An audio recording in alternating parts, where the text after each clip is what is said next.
Sarah menemani kalian lagi. Jadi, terima kasih kepada ayah pahlawanku. Aku dipindahkan ke sekolah swasta tempat semua anak orang kaya dan terkenal bersekolah. Sungguh menakjubkan bisa belajar di sekolah mewah ini. Tapi satu kekurangannya adalah aku merasa seperti orang aneh di sana sampai Ashley, gadis yang nyawanya diselamatkan ayahku, kembali masuk ke sekolah dan bersikap sangat ramah padaku. Selain itu, ada seorang cowok yang menarik perhatianku bernama Noah. Dia tampak sangat nakal tetapi entah bagaimana kelihatan ramah dan normal bagiku. Tapi kemudian yang lebih mengejutkan, aku mengetahui dia adalah pacar Ashley. Setelah memperkenalkan kami, Ashley melihat Noah menatapku dengan cara yang aneh dan secara mengejutkan berkata, "Oh, jadi kalian saling kenal ya?" Dia bergumam, "Ya, aku pernah melihat cewek ini di klub." Klub apa itu? Aku juga tidak ingat nama klubnya, jadi aku hanya duduk di sana sambil tersenyum canggung. Ashley menjawab, "Oh, benar." Lalu dia mengelus lengan Noah. Sejujurnya, aku merasa agak kecewa mengetahui fakta bahwa Noah dan Ashley berpacaran. Karena tahukah kalian, aku memang banyak memikirkan Noah sejak pertama kali aku bertemu dengannya. Dia berdiri untuk menyelamatkanku dari situasi canggung. Lalu dia bahkan bilang kalau aku menarik. Dan iya, cowok ini sangat tampan. Tapi apa yang saya pikirkan, dunia ini bukan untukku. Aku harus hidup dengan tenang, fokus pada studiku, lalu pergi dengan profil yang bagus untuk masuk perguruan tinggi. Tidak lebih. Setelah itu, aku jarang bertemu Noah di sekolah. Setidaknya aku tidak melihatnya sampai kami berakhir di kelas menggambar baru yang sama. Pada pelajaran pertama, guru kami mengatur agar kami mengadakan perjalanan ke museum seni setempat sehingga kami dapat memperoleh kesan pertama terhadap seni modern. Aku berjalan dan mempelajari lukisan-lukisan yang berbeda. Kemudian sebuah lukisan menarik perhatianku dan membuatku berhenti untuk melihatnya. Itu adalah kebakaran hutan. Sekilas, aku melihat skema warna dan tata letaknya seimbang. Terlebih lagi, dalam adegan kebakaran hebat, kehancuran, dan kematian, aku bersimpati dengan makhluk-makhluk yang melarikan diri dari api. Hatiku tiba-tiba terasa ringan saat memikirkan keberanian ayahku. Tiba-tiba, aku mendengar suara di belakangku. "Kelihatannya kuat ya, api yang menerangi sama dengan api yang menghanguskan." Aku berbalik, merasa sedikit terkejut saat melihat Noah, lalu aku tersenyum. "Kamu kenal Henry Emil? Aku sudah membaca beberapa bukunya." Aku berseru, "Wah, kamu tidak terlihat seperti orang yang suka membaca tentang filsafat." Ternyata komentarnya lumayan sadis, tapi Noah hanya tersenyum dan berkata, "Jadi, kamu suka lukisan ini?" "Iya, hidupku telah memasuki halaman baru hanya karena kebakaran." Setelah itu, kami menganalisa ciri-ciri khusus dari lukisan itu dan ternyata selain lucu, dia juga cukup pintar. Lalu aku mendongak dan melihatnya menatapku. Entahlah, mungkin itu karena kami merasakan hal yang sama terhadap lukisan itu, tetapi aku mendapati diriku merasakan hubungan khusus dengannya. Karena dia terus menatapku seperti itu, aku pura-pura batuk, lalu Noah mengelus kepalaku dan pergi. Ya ampun, apa yang baru saja dia lakukan? Jantungku berdegup kencang dan wajahku memerah seperti tomat. Tapi kemudian aku berkata pada diriku sendiri bahwa tepukan di kepala mungkin tidak berarti apa-apa baginya kan? Tetap saja, malam itu aku tidak bisa berhenti memikirkannya. Mungkin dia menyukaiku, tapi tidak, aku menepis pemikiran itu. Dia pacar Ashley, jadi aku tidak boleh memikirkan hal ini lagi. Keesokan paginya di sekolah, aku sedang mengerjakan patung plesterku ketika tiba-tiba seseorang menyenggolnya. Aku menyaksikan dengan ngeri ketika benda itu jatuh ke tanah dan tergeletak di sana dalam keadaan berantakan. "Oh, maaf," kata seorang cewek dengan nada sinis. "Sepertinya kamu tidak membutuhkan semua drama dan hal-hal di sekitarmu." Astaga, aku mengenalinya. Si Mauve itu yang menjadi tuan rumah mantan klubku. "Apakah kamu begitu terobsesi denganku? Tinggalkan aku sendiri." Aku marah sambil duduk di sana, mencoba menyelamatkan bentuk patungku. "Oh, tidak semudah itu, sayang. Izinkan aku memberitahumu keuntungan pertama dari klub kami, hidup dalam damai." Semua temannya ikut tertawa, sementara Mauve melangkah ke arah patungku lagi. Pada saat itu, suara lain terdengar dari belakang kelas kami. "Apakah kamu ingin aku menghancurkan patungmu juga, atau kamu akan meminta maaf secara sopan padanya?" Saat itulah aku melihat Noah berdiri di samping patung Mauve, menggoyangkannya maju mundur. "Noah, kenapa kamu terus melindunginya? Apakah dia penting bagimu?" "Kamu hanya perlu tahu bahwa jika kamu terus menimbulkan masalah padanya, aku harus menjawabnya." Lalu dia terus menggoyangkan patung itu dan berkata, "Sekarang terserah kamu." "Baik, aku minta maaf." Dia memutar matanya ke arahku sebelum dia bergegas menuju patungnya. Noah berhenti menggoyangkannya lalu berjalan ke arahku dan mencoba membantuku dengan patungku. Kecanggungannya hanya membuat bentuknya semakin jelek, tapi membuat hatiku meleleh sebelum pikiranku bisa membantu. Maaf, sepertinya aku lebih merusak benda ini daripada dia. Dia menatapku dengan tatapan bersalah. Tidak, kamu membantuku memulai awal yang baru, bukan memperbaikinya. Dia hanya tertawa. Kita juga sudah mulai, Sarah. Apakah kamu melihat mata mereka yang marah? Kita berada di situasi yang sama sekarang. Aku melihat dari balik bahunya dan melihat cewek-cewek itu marah. Tapi tunggu, Ashley juga ada di sana dan dia terlihat tidak begitu senang. Dia berjalan ke arahku, memeluk leher Noah dan berkata, "Noah, aku lapar.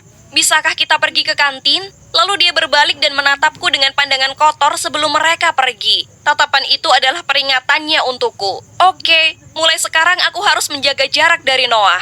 Dia punya alasan untuk melakukan itu. Aku bisa mengerti. Noah tidak pernah peduli tentang apapun di sekolah. Tapi sekarang dia malah berteman denganku. Itu pasti membuatnya merasa tidak aman. Masalahnya adalah aku sepertinya terus bertemu dengannya. Omong-omong, sepulang sekolah aku sedang mengambil sepedaku ketika dia muncul. Merasa bingung, aku mengucapkan terima kasih lagi padanya sebelumnya. Dia menjawab, "Jangan hanya mengucapkan terima kasih, bagaimana kalau minum kopi?" Masalahnya, Ashley pasti tidak menyukai hal ini, jadi aku menjawab, "Maaf Noah, aku ada urusan keluarga." Dan juga rasanya agak canggung dengan, "Kamu tahu, Ashley, bukan begitu?" Pada awalnya dia terlihat bingung, tapi kemudian dia mengangkat bahu berkata, "Oke," lalu pergi. Noah adalah cowok yang baik, tapi menjauh darinya adalah yang terbaik, ya kan?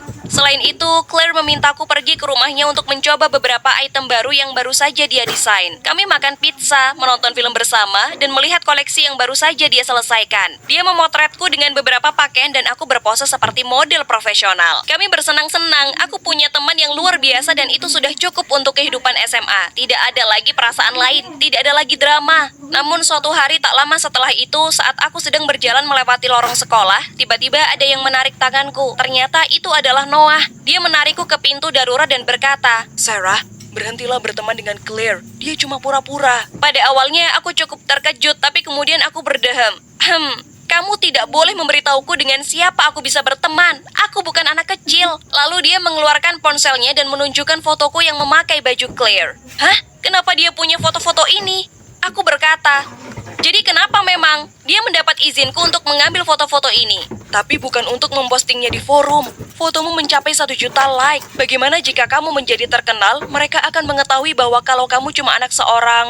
Dia ragu-ragu. Aku kaget saat dia mengatakan itu. Dia pasti tahu rahasiaku. Noah menunjukkan padaku postingan Claire. Dia memposting fotoku di The Creative Fashion Forum untuk mempromosikan pakaian yang dia rancang dengan pesan, "Bahkan bebek jelek pun bisa berubah menjadi angsa saat memakai ini." OMG, apa yang dia maksud dengan itu? Secara detail, dia bahkan menambahkan ceritaku. Menceritakan kalau keluargaku miskin, tapi ayahku yang petugas pemadam kebakaran memilih mempertaruhkan nyawanya untuk menyelamatkan orang lain. Kami tidak miskin, dan itulah rahasiaku. Bagaimana dia bisa menggunakannya untuk mendapatkan belas kasih orang?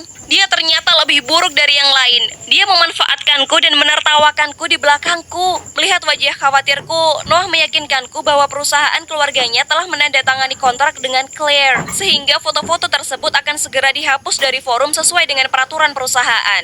Dia menyelamatkanku lagi, dan kali ini dari sahabatku di sini, satu-satunya temanku. Aku mempercayainya dan menceritakan semua rahasiaku padanya. Tapi ternyata aku hanya badut baginya. Sejak hari itu, aku menghindari Claire. Aku tidak ingin berkonfrontasi dengannya karena aku tahu dia hanya akan berusaha berpura-pura untuk keluar dari masalah. Suatu hari saat aku sedang duduk di kafetaria bersama Ashley dan teman-temannya, Claire datang ke meja kami dan berkata dia ingin berbicara denganku. Aku kesal dan tidak ingin berbicara dengannya, jadi aku mengabaikannya. Claire terlihat bingung dan meraih lenganku dan berkata, "Tolong Sarah, aku ingin tahu apa yang terjadi." Aku mengabaikannya dan terus mengabaikannya. Melihat itu, Ashley langsung berdiri dan dengan nada sinis berkata, "Maaf, tidak ada pembicaraan pribadi di grup ini." Lalu dia melihat ke arah Claire. "Oh, tunggu, tempatmu tidak ada di sini." Saat itulah cewek-cewek lain di kelompok itu menertawakan Claire. Dia hanya menatapku, tapi aku mengabaikannya. Aku masih sangat marah padanya. Dia akhirnya menangis dan lari. Setelah Claire pergi, Ashley berdiri dan berkata, bahkan cewek seperti Claire berani menyakiti Sarah. Itu sama sekali tidak bisa diterima. Jadi, akhir pekan ini orang tuaku sedang pergi. Jadi, aku mengadakan pesta terbaik tahun ini. Ini didedikasikan untuk Sarah. Keluargaku berhutang budi padanya dan aku ingin seluruh sekolah mengetahuinya. Jadi, pastikan kalian semua ada di sana. Wow, dia mengadakan pesta atas namaku. Aku hanya menginginkan kehidupan yang tenang. Tapi mungkin aku memang membutuhkan ini agar orang lain setidaknya bisa meninggalkanku sendiri. Setelah semua orang selesai makan siang dan pergi, Ashley menarikku ke samping dan berbisik. Hei, semua orang seharusnya memakai kostum. Itu hanya tradisi kami. Kamu tahu, anak-anak kerajaan. Dia mengedipkan mata padaku lalu pergi. Tadinya aku bingung mau pakai apa, tapi ternyata aku tidak perlu khawatir. Setelah itu aku menerima bingkisan dari Noah dengan pesan agar kamu bersinar di pesta. Noah sangat baik hati sampai segini bijaksananya. Tapi sejujurnya aku merasa tidak nyaman ketika dia memperlakukanku seperti ini. Lagi pula aku membuka kotaknya dan melihat setelan Wonder Woman. Kostum ini sangat indah dan aku menyukainya. Malam itu, aku mengenakan kostum dan menata rambut serta riasanku. Aku merasa sangat luar biasa dengan pakaianku dan tidak sabar untuk pergi ke pesta dan melihat pakaian orang lain. Namun, ketika aku mengikuti para staf dan berjalan masuk, aku melihat semua cewek lain memakai gaun trendy. Apa? Apa yang sedang terjadi? Mengapa tidak ada orang lain yang memakai kostum? Aku berdiri di sana dengan panik ketika aku mendengar seseorang berkata, "Ew, Wonder Woman kita sudah datang." Cewek-cewek lain tertawa terbahak-bahak, lalu mereka berkumpul di sekelilingku dan menarikku ke tengah ruangan. Aku melihat sekeliling untuk mencari Ashley, tapi semakin aku mencoba mencari, semakin aku ketakutan. Mereka semua menatapku dan menertawakanku. Aku tersipu malu, ini sangat memalukan. Aku tidak percaya aku dikerjai lagi oleh semua orang di sekolah. Aku hampir keluar dari pesta itu ketika pengeras suara berbunyi di atas panggung.